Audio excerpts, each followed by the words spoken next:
नमस्कार, आप देख रहे हैं एस एल लाइव 24 गोरखपुर विकास कुमार के साथ। यहाँ पर एक संत के द्वारा एक सत्संग का आयोजन किया जा रहा है जिसमें काफ़ी द्वारा श्रद्धालु आए हुए हैं। आइए हम जानने की कोशिश करते हैं कि यहाँ पर जो श्रद्धालु आए हैं यहाँ पर सत्संग के द्वारा इनके ऊपर क्या प्रभाव है, इस सत्संग का क्या उद्देश्य है। नमस्कार जी, अपना अपना आपका नाम क्या है जी? मेरा नाम नागेंद्र कुमार त्रिपाठी।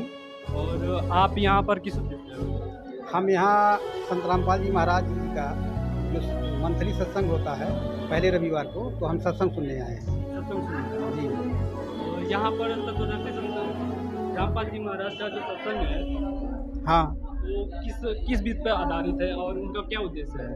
तो वहाँ उनका सत्संग इस पर आधारित है कि यहाँ जीव कहाँ से आया है, फिर कहाँ जाएगा, और उसको मोक्ष का मार्ग पता नहीं है।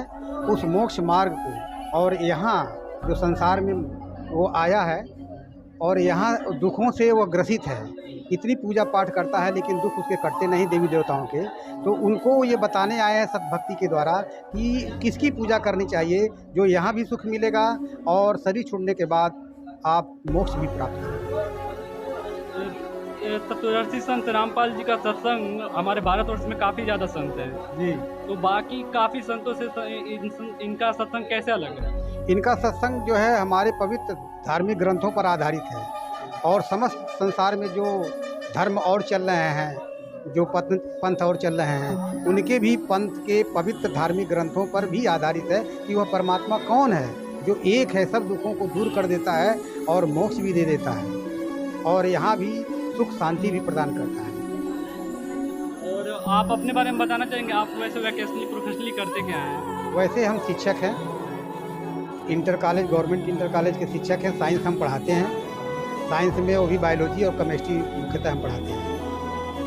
आपको ये जो सत्संग सुनने का जो प्रेरणा हुआ वो आपको कहाँ से मिला? कैसे आपको पता चला कि यहाँ पे सत्संग का आयोजन किया जा रहा है और कैसे जानकारी हुई?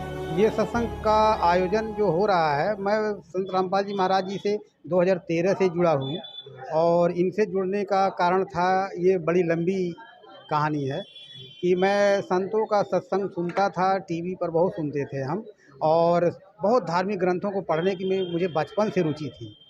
तो एक दिन ऐसे चैनल बदलते बदलते संत रामपाल जी महाराज जी का चैनल आ गया जी जागरण पर, और उस समय मैं 5 मिनट के लिए ठहर गया, देखें कि ये संत क्या बताते हैं। क्लीन शेव में हैं, कुर्ते पैजामे में हैं, बिल्कुल एकदम स्मार्ट हैं, ये कैसे संत हो सकते हैं, ये क्या बताते हैं, ज़रा इनका ज्ञान हम सुने। तो उस समय संजोग से वो चारों वेद खोले थे और गीता भी खोले थे, देवी भागवत महापुराण भी खोले थे, और संजोग से उनमें कई ग्रंथ मेरे घर पर मेरे पास स्वयं मौजूद थे। और जब उनका सत्संग मैंने सुन लिया, और सत्संग सुनने के बाद मैं एज इट इज़ मिलाया, तो कहा यार ये तो परमात्मा यहाँ छिपा हुआ है, पूर्ण परमात्मा तो गीता में ये बताया जा रहा है, वेद में ये लिखा हुआ है कि वो एक परमात्मा कौन है। उस दिन से मेरी इतनी रुचि बढ़ी, और मैं 1 साल तक सत्संग सुना, सारे धार्मिक ग्रंथों को खरीद करके, कुछ मांग कर करके सभी लोगों से मिलाया, और मिलने के बाद मुझे ये ज्ञान हुआ कि परमात्मा तो ये है, ब्रह्मा विष्णु महेश की तो जन्म और मृत्यु होती है, ये अजन्मा नहीं है, ये अविनाशी नहीं है। इनके पूजा करने वाले लोग इनके लोक में जाएंगे, जैसे ये मरेंगे फिर वापस आएंगे, तो मोक्ष कहाँ मिलेंगे। तो मुझे मोक्ष का मार्ग चाहिए था, गीता वाला, जो शाश्वत स्थानम अध्याय 18 के 62वें श्लोक में जो अर्जुन से कृष्ण कह रहे हैं कि अर्जुन तो उस परम पिता परमात्मा के शरण में जा, जिसके शरण में जाने के बाद परम मोक्ष, परम शांति मिलेगी। मैं उसी की खोज कर रहा था, और संयोग से मुझे मिल भी गया। हाँ, इसलिए इस ज्ञान से इतना प्रभावित हुआ मैं संत रामपाल जी महाराज जी से 2 अगस्त 2013 को मैं बरवाला हिसार जा कर के हरियाणा में उनसे गुरु मंत्र प्राप्त किया, और मुझे वो मंत्र प्राप्त हुआ। इससे पहले भी बहुत सारे दुख भी थे हमारे शारीरिक, जो मंत्र लेने के तत्काल 1 हफ्ते के अंदर ही ख़त्म हो गए थे।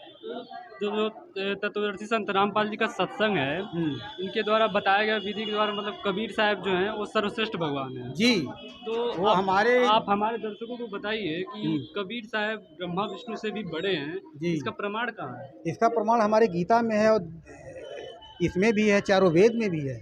अच्छा जी। गीता में हमारे लिखा हुआ है कि वो अर्जुन पूछ रहा है कृष्ण से, अध्याय 7 के श्लोक 29 में, वो किम तत्ब्रह्म किम अध्यात्म तो वो अध्याय 8 के श्लोक प्रथम में वो पूछ रहे हैं किम अध्यात्म, हाँ, कौन से ब्रह्म है, तो वो बता रहे हैं परम अक्षर ब्रह्म।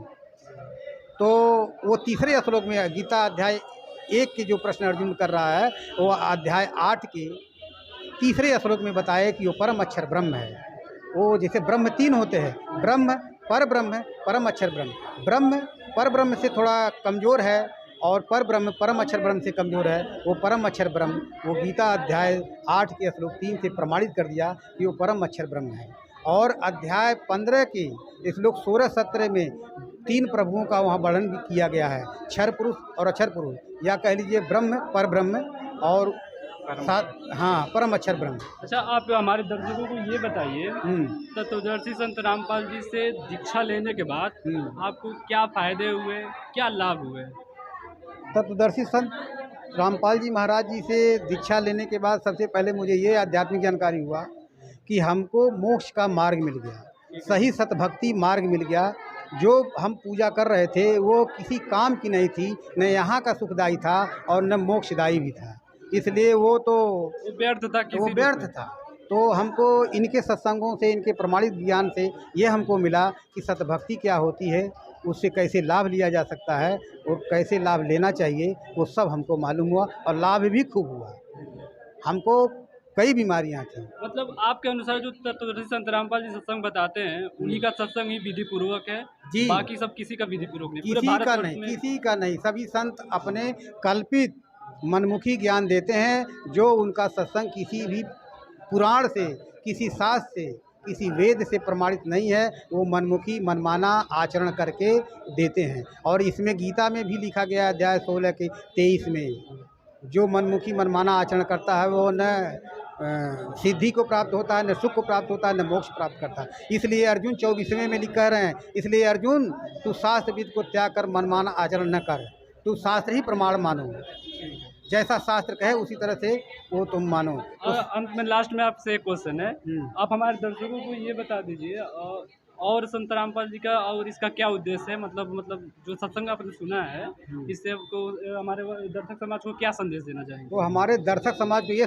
संदेश देना चाहते हैं कि देखिए, तथाकथित गुरुओं के द्वारा जो हमारा युवा समाज आज बिल्कुल एनर्जेटिक समाज है, वो भटका हुआ है, आध्यात्मिक ज्ञान से बहुत दूर हो चुका है और वह इस तरह के भ्रष्टाचार में, इस तरह के सामाजिक कुरीतियों में फंसा हुआ है। उनको निकाल करके इस आध्यात्मिक ज्ञान से उनको सिंचित करके, उनको इस सत साधना बता करके उनको वो अच्छे मार्ग पर लाना चाहते हैं। समाज में व्याप्त भ्रष्टाचार को ख़त्म करना चाहते हैं, समाज में व्याप्त कुरीतियों को समाप्त करना चाहते हैं, सत भक्ति दे करके वो सभ्य समाज बनाने का प्रयास कर रहे हैं। ठीक है जी, नमस्कार।